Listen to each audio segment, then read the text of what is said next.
मराठा संघर्ष योद्धा मनोज जरांगे पाटील यांनी सगळे सोयऱ्याच्या कायद्याची अंमलबजावणी करण्यासाठी 8 जून पासून आंतरवाली येथे आमरण उपोषण सुरू केले। त्यांची प्रकृती खालावत चालल्याने उपोषणाच्या 5व्या दिवशी अखेर जरांगे पाटील यांनी उपचार घेण्यास सहमती दर्शवली। जरांगे पाटील यांच्या आमरण उपोषणाच्या 4थ्या दिवशी आरोग्य पथकाने आरोग्य तपासणी केली होती। दरम्यान या तपासणीत जरांगे यांचा बीपी कमी झाला, याबरोबर शुगर पण कमी झाली असं समोर आलं होतं। त्यांना उपचारांची अत्यंत आवश्यकता असल्याची प्रतिक्रिया जिल्हा आरोग्य अधिकारी डॉक्टर जयश्री भुसारी यांनी दिली होती।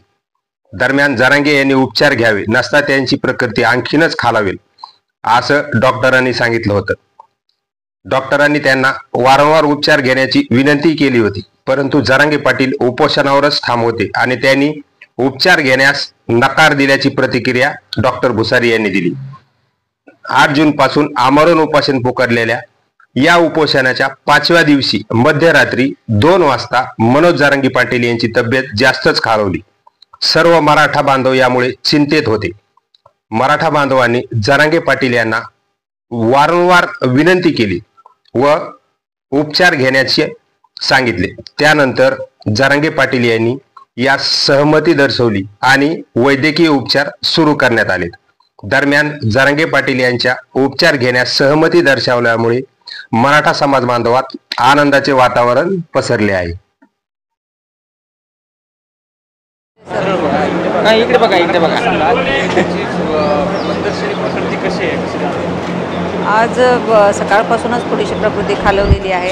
आज उपोषणाचा 4था दिवस आहे, तर त्या अनुषंगाने त्यांचं जे बीपी पल्स आणि रेग्युलर जी तपासणी करत असतो ते सकाळी बीपी त्यांचा बराचसा खालावलेला होता। 84/54 म्हणजे खालची व्हॅल्यू बरीचशी कमी होती।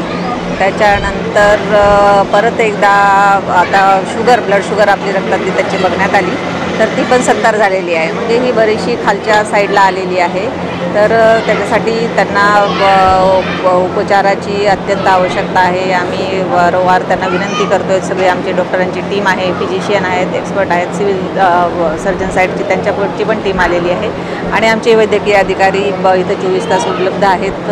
परंतु त्यांच्या विनंतीला त्यांनी आमचा नकार दिलेला आहे तुर्तास तरी बघूयात, प्रयत्न करू काय उपचार आपण यांच्यासाठी उपचाराची काय दिशा ठरवता येईल ते। मी डॉक्टर जयश्री भुसारी, जिल्हा आरोग्य अधिकारी, जालना। थँक्यू।